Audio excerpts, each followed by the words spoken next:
Coach à domicile, le conseil bien-être de nos experts. Bonjour, je suis Christelle Perrault, aujourd'hui artiste en relations humaines, et j'accompagne des dirigeants et leurs équipes dans le cadre du management des relations humaines, au sein de mon entreprise Axim. À l'origine, je suis une financière puisque j'ai fait 5 ans d'études à l'université Paris-Dauphine, dont je suis diplômée d'un master 2 marché financier, et j'ai démarré ma vie professionnelle dans une banque d'affaires. Mais à 31 ans, maman également de 3 filles que j'ai eu la chance d'avoir en 2 ans et demi puisque j'ai eu des jumelles, je fais un burn-out et une dépression. Waouh, commence bien ma vie. À l'époque, je me prends un grand coup sur la tête. C'est le médecin généraliste que je vais voir parce que je suis épuisée, fatiguée, avec des vertiges. Et c'est lui qui me dit « Christelle, vous faites un burn-out et une dépression ». Avant de poser le diagnostic, il me dit « Christelle, vous vous faites chier dans votre vie ». Je ne sais pas si ça vous est déjà arrivé, mais moi je suis sortie de là furieuse. Je me demandais vraiment pour qui il se prenait. Moi, j'étais la femme parfaite. J'avais fait des bonnes études, je m'étais mariée, j'avais 3 enfants, j'avais une belle maison, enfin tout était pour le mieux. Mais là, j'ai dû me rendre à l'évidence. Tous les médecins avaient le même diagnostic. Et ils disaient tous que je devais prendre des anxiolytiques, somnifères, antidépresseurs et aller voir un psy. Alors là, c'était la totale. Moi, j'étais une femme forte, ça pouvait pas m'arriver à moi ce genre de truc. J'ai fini par y aller. Après avoir longtemps pleuré, j'ai démarré un travail chez un psy.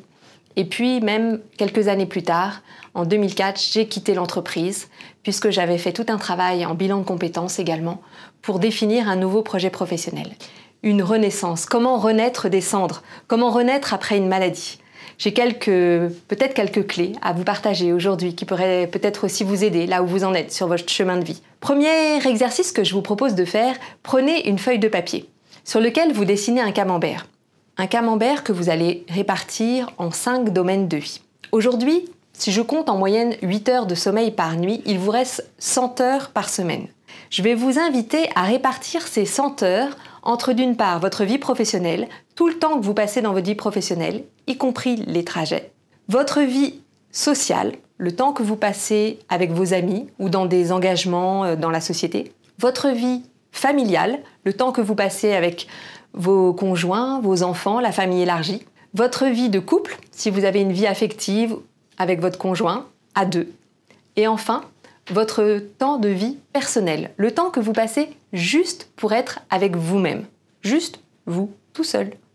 Ce qui vous fait 5 domaines de vie. Dans ceux que j'accompagne, la plupart du temps, ils réalisent qu'ils passent plus de 80% ou pas loin de 80% de leur temps dans la vie professionnelle, qui peut donner naissance justement au burn-out, qui est l'expression d'un surengagement, d'un surinvestissement, la plupart du temps dans la sphère professionnelle. Et du coup, je les invite à dessiner le camembert qu'ils souhaiteraient avoir.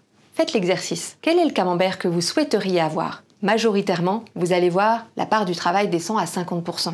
Environ. La plupart de ceux que j'accompagne, et j'imagine que c'est peut-être aussi votre cas, vous avez aussi envie d'avoir une vie personnelle riche, du temps pour vous, pour ceux que vous aimez, pour être avec ceux que vous aimez. Quelques clés pour arriver à ce camembert que vous souhaiteriez avoir. La première chose que vous pourriez faire déjà, c'est prendre du temps pour être juste avec vous-même. En dehors du moment où vous vous lavez les dents, quel temps vous prenez pour vous ?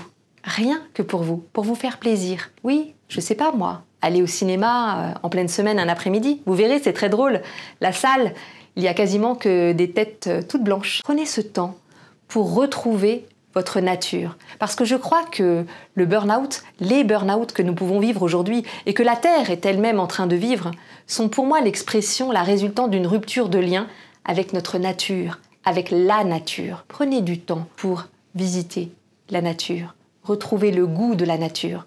Allez dans les parcs, si vous êtes en ville, dans la campagne, près des arbres, près des fleurs. Prenez ce temps-là pour vous retrouver et peut-être revisiter vos choix pour apprendre à mieux dire non. Oui, c'est tellement plus simple de dire oui par peur de ne pas être aimé ou pour exister.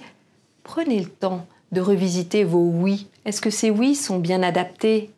Ou est-ce que vous pourriez les renégocier ? Est-ce qu'ils font du sens pour vous ? Savoir dire non pour mieux vous dire oui, à vous et aux autres. Autre élément important que vous pourriez faire, prenez le temps aussi de revisiter vos choix. Est-ce que les choix que vous avez faits jusqu'à présent sont toujours justes ?